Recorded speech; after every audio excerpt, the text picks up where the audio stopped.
Hello guys, welcome back to this channel. In today's video, I'm going to show you every code you need to redeem in the Dress to Impress Petal updates.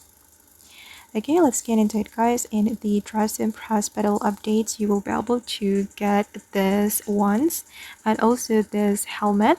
And I'm going to show you the code you need to redeem to get all these items. Okay, I'm going to go to the codes menu.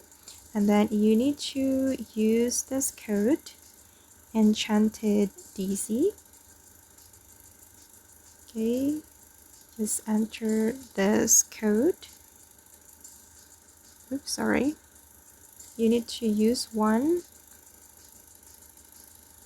Okay, just like this, and then click on redeem. Okay, and the code already redeemed. And this is the code for this ones.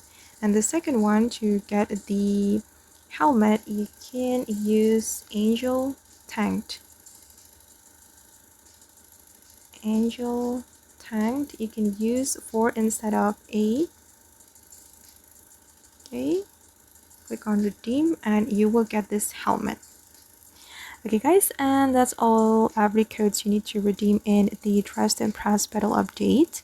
I hope this video will be useful for you. Thank you so much for watching and bye.